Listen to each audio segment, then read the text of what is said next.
सभी को राम राम। नमस्कार। मैं हूं पी के अग्रवाल। आप देख रहे हैं ट्रुथ प्लस।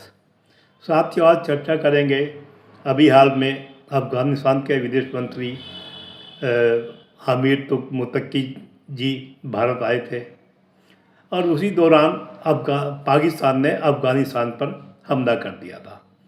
अब पाकिस्तान और अफ़गानिस्तान, पाकिस्तान समझता है अफ़गानिस्तान उसका उपनिवेश है। जब 1979 में रूस ने पाकिस्तान अफ़गानिस्तान पर कब्जा किया था, तब पाकिस्तान ने रूस को वहाँ से हटाने के लिए पश्चिमी देशों के साथ मिलकर तालिबान का समर्थन किया था, तालिबान को उत्पन्न किया था और आखिर में रूस वहाँ से जाने से कामयाब हुआ था। उसके बाद तालिबान रहा। पाकिस्तान और तालिबान की दोस्ती भी अच्छी रही। भारत में आतंकवाद भी किया गया, उसमें भी सुना हर तरफ के आतंकवादी आते थे। उसके बाद वहाँ पर अमेरिका आ गया। अब 2021 में अमेरिका को भी जाना पड़ा, जिसमें अफ़गानिस्तान ने आखिरी समय में लगातार संघर्ष चलता ही रहा इनका। और पाकिस्तान को भी ऐसा लगा जैसे अमेरिका को भगाने में उसने तालिबान की बहुत मदद की हो और अब तालिबान उनका एहसानमंद होगा। यहाँ तक दावे किए जा रहे थे कि कश्मीर वापस लेने में तालिबान पाकिस्तान की मदद करेगा, लेकिन इस बार ऐसा नहीं हुआ। अभी हाल में उनके विदेश मंत्री भारत आए, उसी समय पाकिस्तान ने हमला कर दिया और जब तक वो भारत में हमले चल ही रहे हैं। इससे भारत के लिबरल, जो जिन्हें मैं भारत विरोधी कहता हूँ, बीजेपी विरोधी तो है ही कि मोदी के विरोधी हैं, बीजेपी के विरोधी है, वो तो कोई बात नहीं, वो भारत के भी विरोधी हैं, लेकिन इसके साथ वो पाकिस्तान के भी प्रेमी है, वो चीन के भी प्रेमी है, वो अमेरिका के भी प्रेमी है, पश्चिमी शक्तियों के भी प्रेमी है, यानी भारत के विरोधियों के सबके प्रेमी है। उन्हें तकलीफ ज़्यादा हो रही है। तो भाई ऐसा ना, जब तालिबान 2021 में आया था तब इन लोगों में ही, इसी इकोसिस्टम ने उसकी प्रशंसा की थी, खुश हुए थे कि ये मान के चले थे, यहाँ तक कह दिया था ये अच्छा तालिबान है, तालिबान बदल गया, गुड तालिबान।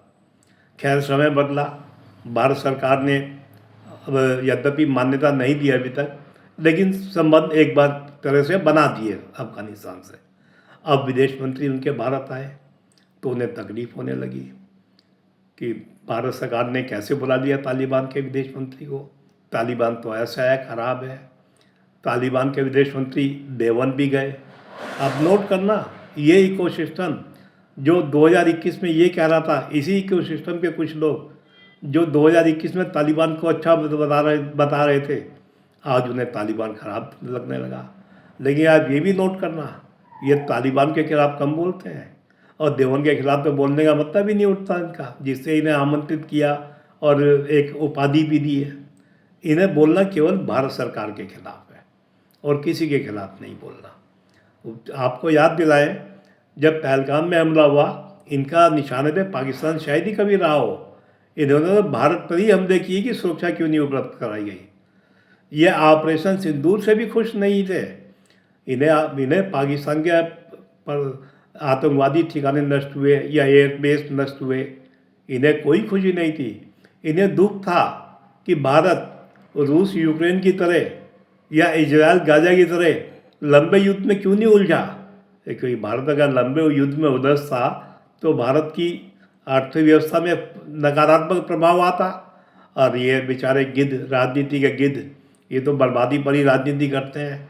अगर भारत की अर्थव्यवस्था पे नकारात्मक प्रभाव पड़ता तो ये तो उसी का लाभ उठाकर राजनीति करते, उसी का लाभ उठाकर राजनीति में जाने की कोशिश करते। अब आप देखो, जब से अफगानिस्तान पाकिस्तान का वो हुआ, ये कुछ बेचैन लग रहे हैं। ये वही लोग हैं जो भारत का आधा मोर्चा में गिने जाते हैं। याद होगा हमारे CDS बिपिन रावत ने जब ढाई फ्रंट की बात की थी, ढाई फ्रंट में एक पाकिस्तान, एक चीन और आधा मोर्चा इन्हें ही कहा गया था। यानी ये भारत के आधे मोर्चे का प्रतिनिधित्व करते हैं जो भारत विरोधी कार्रवाइयों में शामिल होता है। आज पाकिस्तान ढाई मोर्चे में फंसा हुआ है, एक तरफ भारत, एक तरफ अफगानिस्तान और एक तरफ उनका आंतरिक विद्रोह। तब इन्हें तकलीफ़ हो रही है। तो ये मतलब इन्हें कोई जो खुश होना चाहिए था, खुश नहीं हो रहे हैं। तो ये आज भी इन्हें इनकी राजनीति क्या है? इनकी राजनीति चली है, भारत में तो कामयाब रही है कि बीजेपी मुसलमानों के विरोध में है। अब भारत के अंदर तो इनकी राजनीति कामयाब है, क्योंकि भारत के अंदर तो ऐसा माना जाता है कि मुसलमान बीजेपी को वोट नहीं देता। ठीक है, सफा नहीं है, लेकिन इनका बस चले तो विश्व में भी ये राजनीति चला दें कि कोई भी इस्लामिक देश बीजेपी के साथ संबंध ना रखे। अब इन्हें तकलीफ़ है, दो इस्लामिक देश में युद्ध चल रहा है, पाकिस्तान और अफ़गानिस्तान। यानी जो इनकी थ्योरी थी कि बीजेपी मुस्लिम की विरोधी है, वो आज पिट रही है। अफ़गानिस्तान भारत का दोस्त है और पाकिस्तान पर हमला कर रहा है। किस पाकिस्तान पर? जो इन्हें बहुत प्रिय है, जिसके लिए कहते हैं पाकिस्तान जाते हैं, पाकिस्तान में इन्हें बहुत प्यार मिलता है, पाकिस्तान में इन्हें घर जैसा माहौल मिलता है।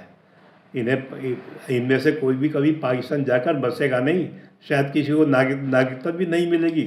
इनके तो एक विदेश मंत्री ने ये तक कहा था, चीन मुझे बहुत पसंद है। अब चीन में आज तक कितने लोग गए जाके बसे, मुझे नहीं पता इस बारे में। तो इन्हें पाकिस्तान से प्रेम है, इन्हें आज अफ़गानिस्तान से भी प्रेम नहीं है। जिन्हें 2021 में जब अफ़गानिस्तान आया था उससे प्रेम था, आज उसी तालिबान से, 2021 वाला ही तालिबान है, उससे प्रेम नहीं है। ये उसे आज भी उसी तरह का एक संगठन मानते हैं। इन्हें संगठन और सरकार में फ़र्क नहीं मालूम। तालिबान आज संगठन नहीं है, तालिबान आज सरकार में है, वो सत्ता में है। अफ़गानिस्तान से संबंध बनाने पड़ेंगे तो आपको सत्ता से ही बनाने पड़ेंगे। सत्ता तालिबान की है, आप मान्यता दें या ना दें या देर में दें, वो अलग चीज़ है। तो इनकी दोगलापंथी को देखिए, इन्हें देखिए, ये भारत की सफलता में खुश नहीं होते, ये तो कोई बात नहीं, ये तो इनका रिकॉर्ड है। ये तो भारत में किसी आविष्कार पे भी खुश नहीं होते, लेकिन ये पाकिस्तान की पिटाई से भी खुश नहीं होते।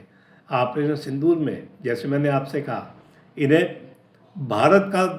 भारत को नीचा दिखाने का प्रयास तो इन्होंने किया, लेकिन पाकिस्तान के जो सबूत भारतीय सेना ने दिए उस पर ये कभी नहीं बोले। ये घूम फिर के अगर आप गौर करें तो पूरा इकोसिस्टम पाकिस्तान की हिमायत करता फिरा। या ये मान ले जो सवाल पूछे गए वो इनके थे या पाकिस्तान के थे या पाकिस्तान के आकाओं के थे, ये एक अलग चीज़ है। तो इस सिस्टम की दोगलापंथी को आप देखें, समझें। ये भारत की लिबरल, तो इन्हें पाकिस्तानी प्रेमी लिबरल कहूँगा इस समय में, क्योंकि इनका प्रेम पाकिस्तान के लिए है। आज तो ये अफ़गानिस्तान के भी खिलाफ बोल रहे हैं, सिर्फ इसलिए कि वो भारत से संबंध रख रहा है और पाकिस्तान से लड़ रहा है। तो आशा है वीडियो आपको पसंद आया होगा। वीडियो पसंद आए तो वीडियो को लाइक करें, शेयर करें, चैनल को सब्सक्राइब करें।